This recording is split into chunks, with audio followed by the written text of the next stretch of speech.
The Elder Wand. It is said to be the most powerful wand that has ever existed, able to perform feats of magic that would normally be impossible even for the most skilled wizards. In today's video, we'll be discussing the path of the Elder Wand, from its former owner to the new owner, all the way down to its destruction.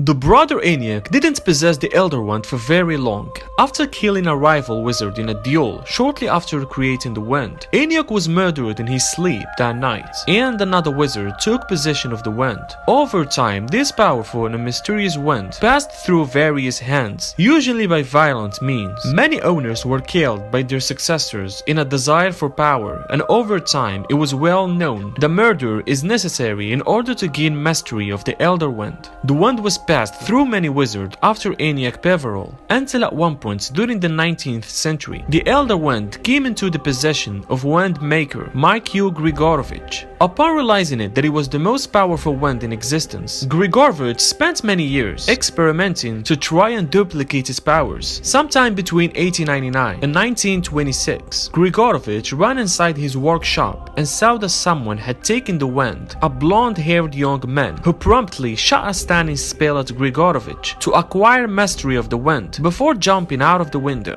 That boy was Grindelwald, was one of the most dangerous dark wizards of all time. He was educated at Durmstrang Institute, but was later expelled, and following his expulsion, he lived with his aunt in the village Godric's Hollow. Later, he struck up a friendship with the young Albus Dumbledore, and the two made plans to find the Deathly Hallows. They believed that possessing the Hallows would allow them to create a world for the greater good. This partnership fell apart after the two were involved in a three-way duel with Albus' brother Aberforth, which resulted in the accidental death of his sister Ariana. Over the years, Grindelwald raised an army and began the terror that spread through several countries. In 1945, Dumbledore finally felt forced to confront his former friend. Despite Grindelwald's mastery of the Elder Wand, as well as putting up a fight, Dumbledore defeated him in what became known as a legendary duel. The mastery of the Elder Wand passed to Dumbledore after that. Under his ownership, the wand was largely used for good. Unlike many of its former masters, Dumbledore performed great magic with his wand, furthering his reputation as the world's most powerful wizard.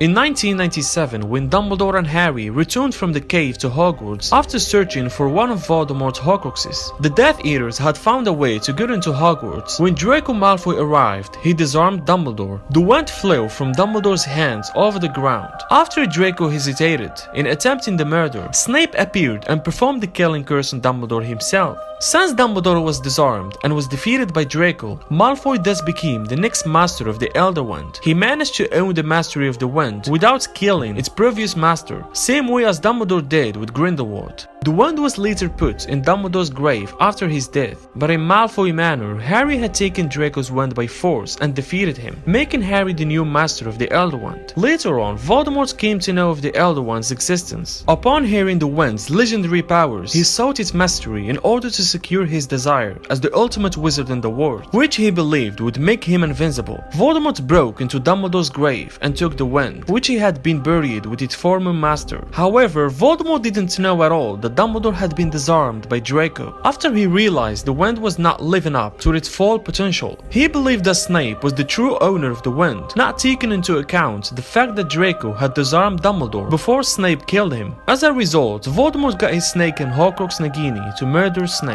He believed he was now the Elder Wand's true master, but in the Battle of Hogwarts, Harry revealed to Voldemort that the wand had not belonged to Snape, but to Draco. Only in his final encounter with Harry at the Battle of Hogwarts, Voldemort used the Elder Wand to cast his final killing curse against Harry's. And because the wand's allegiance was to Harry, Voldemort's spell backfired and killed him once and for all. However, the belief that the Elder Wand will automatically switch allegiance whenever the owner is disarmed is not always true. If that was true, then Tina Goldstein from Fantastic Beasts would have been the master of the wand after we saw her disarming Grindelwald, while he did indeed have the Elder Wand at that point. As Mr. Ollivander's famous statement was, the wand chooses the wizard.